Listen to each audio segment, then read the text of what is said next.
Hello everyone, this is Darian of GNB Productions, and today we're going to be taking a look at Sonic the Hedgehog 3.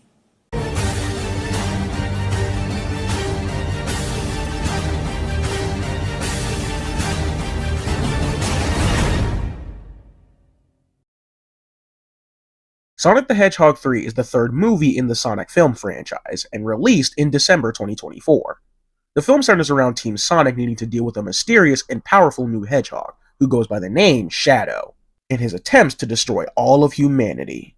If you've been following the channel for a while, it's no secret that I'm very fond of the Sonic films. Since that first movie released, I've just loved what it, and the series as a whole, has done for the whole overarching Sonic franchise, allowing for a lot more life to be brought into the games and such.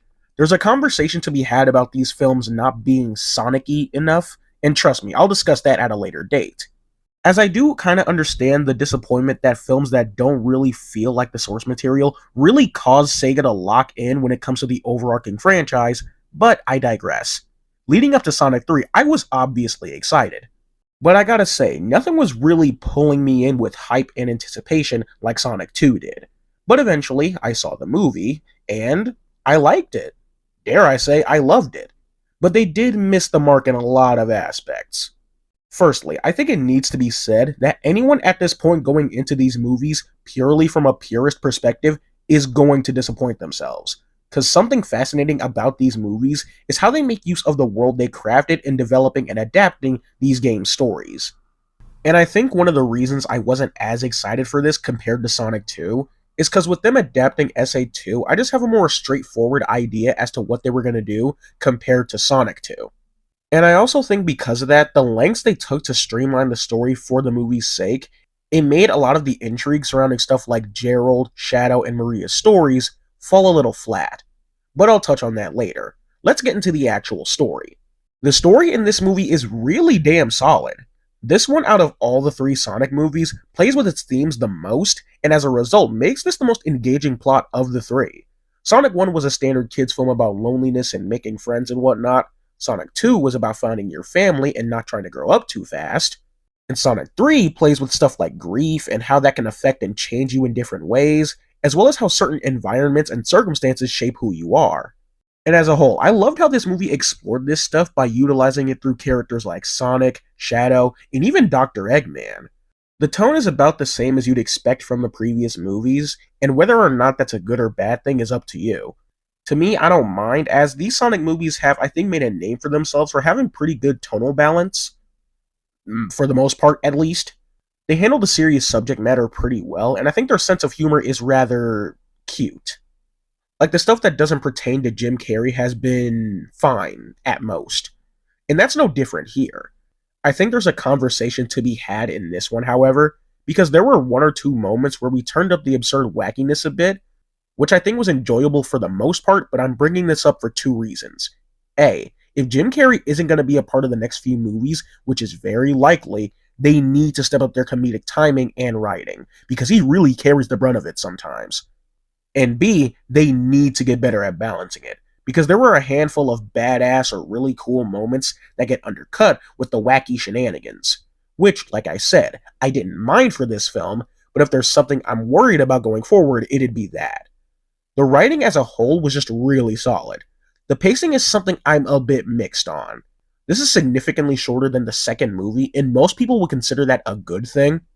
But for me, it makes a lot of the film's bigger plot points feeling a tad rushed and not executed that greatly. From the very beginning, it is just non-stop, wall-to-wall action and set pieces, with pretty minimal breathing room in between. Don't get me wrong, I respect a film that can start off with a bang and just keep continuously firing afterwards, but the way this movie handled itself, especially with adapting SA2, left quite a bit to be desired from me. I genuinely think this movie would have been better off had it been like 20 or so minutes longer. Just a decent amount of time to allow for more interesting character work that doesn't leave parts feeling rushed. Something else I love about this movie is that they toy around with a lot of really fun callbacks. There were slight jokes and moments they played into in honestly really funny ways, and I think it's neat just because of how it highlights how far these characters have come. The character writing as a whole was pretty solid, with quite a few exceptions. First up, Team Sonic. This is easily, in my opinion, the best Sonic, Tails, and Knuckles dynamic has ever been portrayed. I made a whole video last year about Team Sonic kinda lacking as a trio, and this movie very much proved what I meant.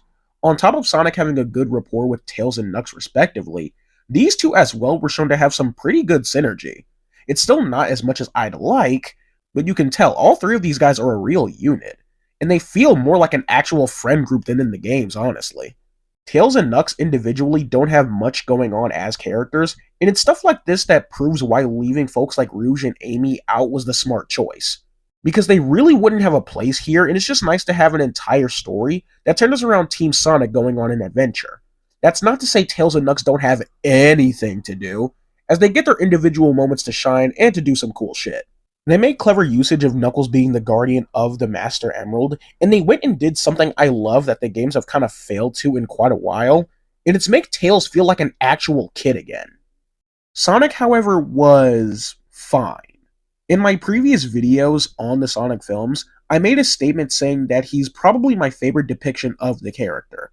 The more these films go on, the more I'm starting to retract that statement. Not because he's bad per se, as he's still a decent and enjoyable character in these films, but when characters like Tails, Knuckles, and Shadow are, while different in a few aspects, still relatively feel like their game counterparts, Sonic really stands out due to how he kinda doesn't, but that's a discussion for another time. His story in this movie is just fine. With him, the film explores not letting the pain of grief change who you are. And like I said, it was pretty interesting, as he's tested pretty hard after Shadow nearly kills Tom. But I'd say my problem with his story lies in how formulaic it feels. Like, yeah, it was cool to see him get all angry and shit, but it never really felt like it was gonna go past that point. They already established in the beginning Sonic stayed true to who he was despite losing Longclaw at a very young age. So his journey through nearly losing Tom doesn't really feel like a journey, it just feels like reaffirming something we already knew from the start. People argue that Sonic's arc in the second movie felt pretty stagnant, but I'd honestly disagree and say his arc in this one felt even more stagnant. When we got to the bit where Sonic almost killed Shadow, I let out a slight groan because I knew we were doing the whole "This is not who I am. Take your revenge." There are no winners with revenge. And I just wish they did it in a way that wasn't pretty generic. Again, Sonic wasn't bad in this movie. I still enjoy his character, and I'm looking forward to seeing where it goes in the future. Especially in the post-credit scene, as his attitude and demeanor there is the most he's felt like Game Sonic in these movies, and I pray to God they keep that consistent. But knowing these movies' track record, I kinda doubt that. It was cool to see Sonic's limits get pushed and tested, though, to the point where he and Knuckles were even gonna throw down again. That scene was honestly perfect, by the way, especially with showing Knuckles' restraint and nobility, and allowing Sonic to take the Emerald. But yeah, Sonic was fine in this movie. All I really need is for them to cut back on the pop culture references and corny jokes, because with each passing movie, they start to become more obnoxious and unfunny. Dr. Eggman really surprised me in this movie. When I saw that Gerald was alive, I was mixed, and I'll explain why in just a bit. But something I was looking forward to is how they'd play around with his relationship with Eggman. Because of how much the first movie set up him being an orphan, and is likely one of the reasons for his psychotic behavior, I was so glad they played into him forming a strong bond with Gerald. With Eggman, they touch on how certain environments and circumstances change and affect who you are, and I love that. Because it's entirely possible, in the movies at least, if Eggman had someone like Gerald around, he wouldn't be all evil and shit. And this is something I love that these movies do. They play around with and explore certain elements with the characters the games can't, or sometimes won't, do. Eggman's turnaround in the end was also really interesting.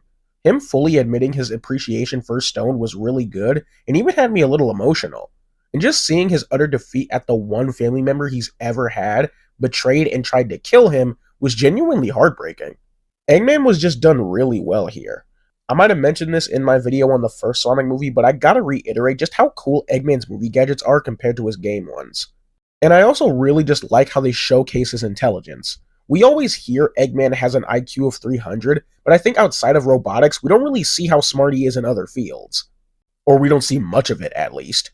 The movies actually make him feel like the smartest person around, and I always find that super cool. I was so disappointed when I made my Sonic 2 video, and I realized I forgot to talk about Agent Stone. Especially since in my video of the first movie, I was hopeful they'd bring him back.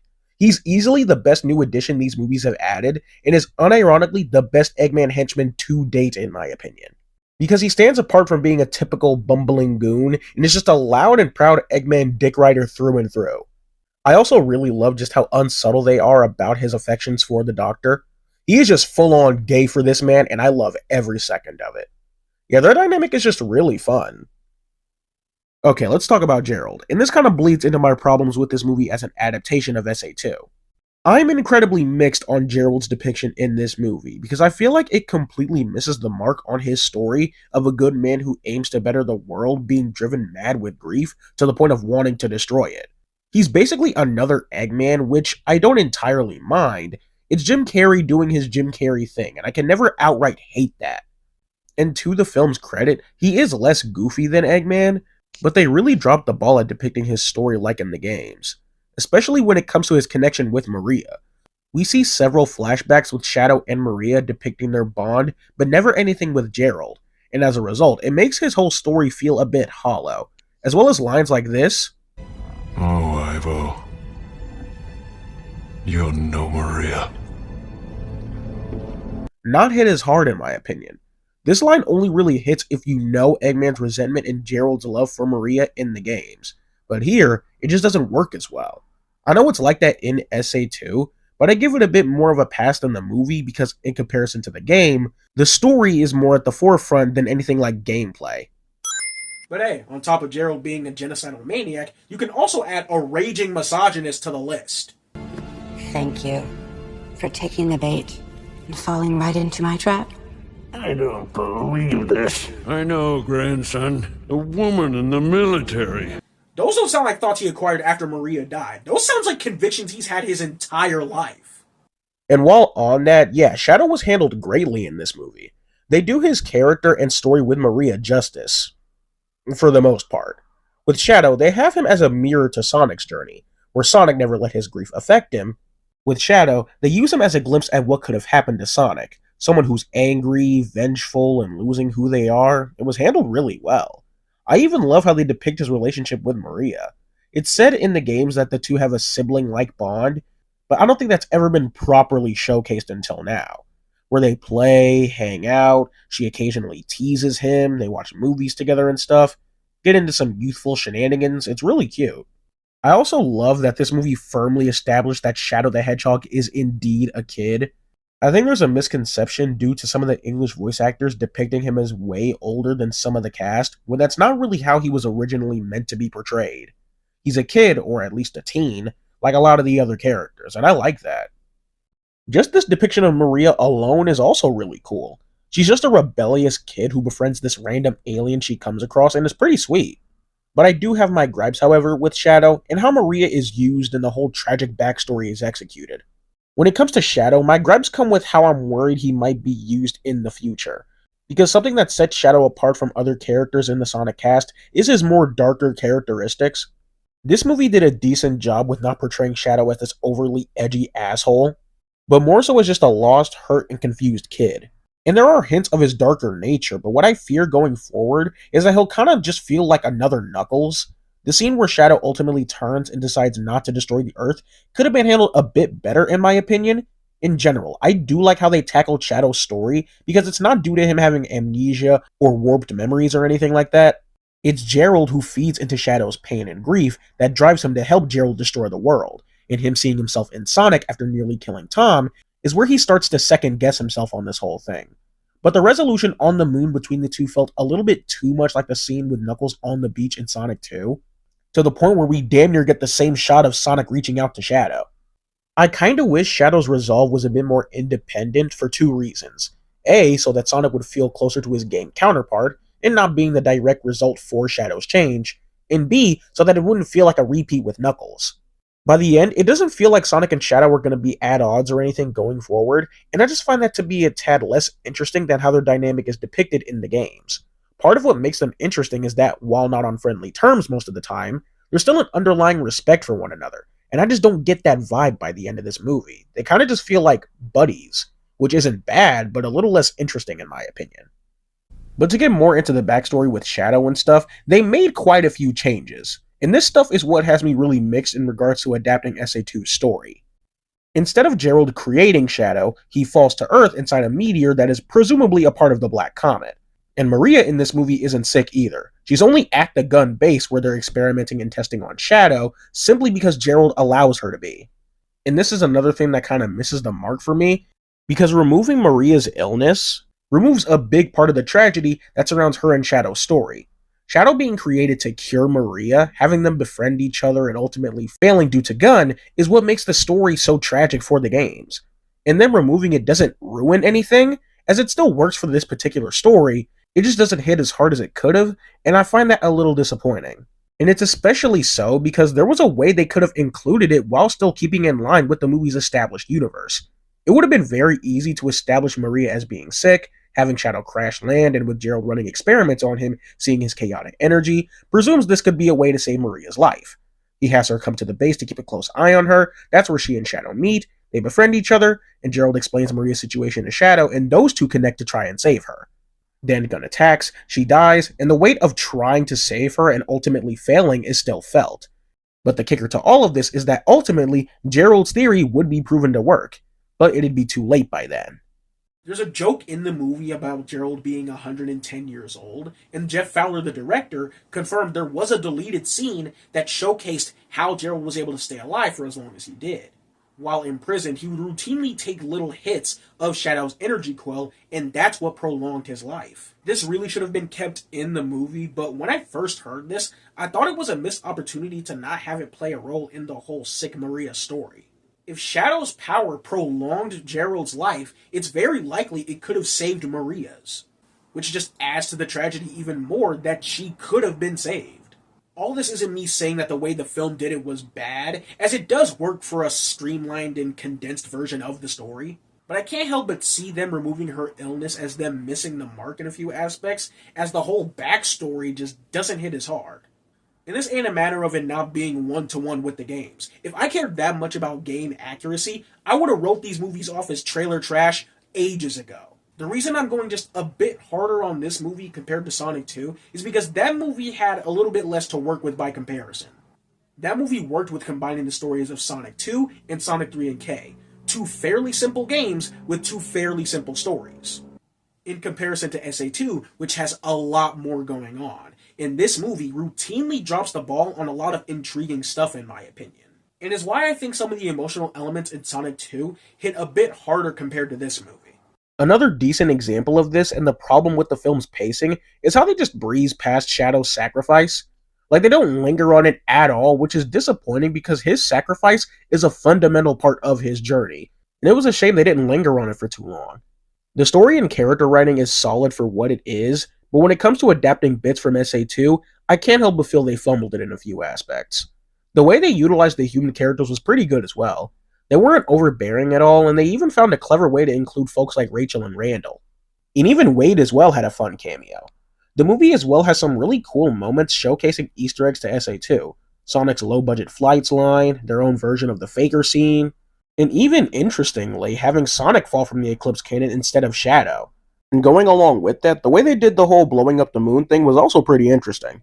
I know some folks aren't going to like it being made into a joke, but me personally, I think it worked fine, and I honestly found it pretty funny. Despite my issues, this movie still feels like a love letter to longtime fans, in a way that doesn't come across as heavy-handed or pandering. This is going to be a fat-ass nitpick, but am I the only one a little disappointed at the Chow Garden's inclusion in this movie? If the Chow Garden exists as a restaurant on Earth, does that mean cheese doesn't exist? I mean, I guess you could do cream without cheese, but it'd be a little weird. The cast as a whole did a phenomenal job. Ben Schwartz, Colleen O'Shaughnessy, and Idris Elba once again killed it as Sonic, Tails, and Knuckles. Jim Carrey did an absolutely masterful job portraying Gerald and Eggman. So much so, to the point where I routinely forgot these two were played by the same guy. That mainly is down to how great the stunt doubles and VFX artists were, but nonetheless, he was great. Lee Majdoub was as well great as Agent Stone, and Keanu absolutely perfectly nailed it as Shadow. I tend to not like when Shadow sounds super deep, low, or gravelly, but Keanu really managed to pull it off extremely well. This film easily has the best visuals, action, and set pieces out of all the movies. The upgrade in the character animation and quality is extremely noticeable and greatly appreciated. The fight in Tokyo was sick as hell. Shadow using a gun is still stupid, but it was cool as hell seeing him fire it at Sonic.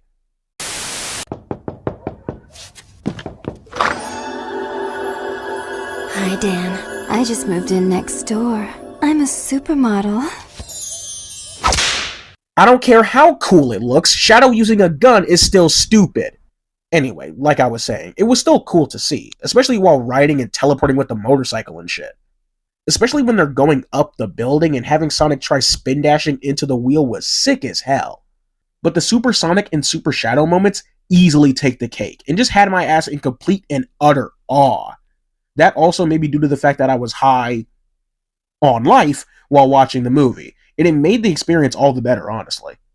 Y'all really do not know what this means to me, because in this franchise, we've only had one Super Sonic and Super Shadow fight, and it was in Sonic X, and it sucked ass. So to come here and see these two throw down on the big screen, having these DBZ level fights and shit with them punching each other across the planet and shit, nearly made me explode in the theater. And I even love how they stayed true to Shadow's super color being a more whiter tone compared to Sonic's golden piss yellow hue. Which, quick side tangent, am I the only one a little confused about them retconning the emerald still being inside the Master Emerald? Like, they clearly flew away at the end of Sonic 2, and when Knuckles reformed it, they were nowhere in sight. It's not a giant deal, but it's still something I found a little distracting. Although, something else that's interesting is that by the end, Shadow was the last one in his super form. So does that mean he has the emerald for now? Or is this just going to be another thing they end up retconning? Questions for later. The music as well in this movie was freaking fantastic. The various needle jobs they put in were far cooler than some of the instances from the previous movies. Stuff like Galvanize was really fun for the Robotnik dance scene. End of the Line worked really well for the Shadow and Maria montage. Goldfinger's cover of 99 Red Balloons fits so well for the racing scene. And that kind of song as well fits so perfectly within the Sonic franchise as a whole. It fits so well that for the first few seconds that it was playing, I almost mistook it for a song that was in the games. Gave me a little bit of Rooftop Run flashback from Sonic Unleashed. And 1OK Rock's Neon was such a badass fit for Team Sonic's diving scene.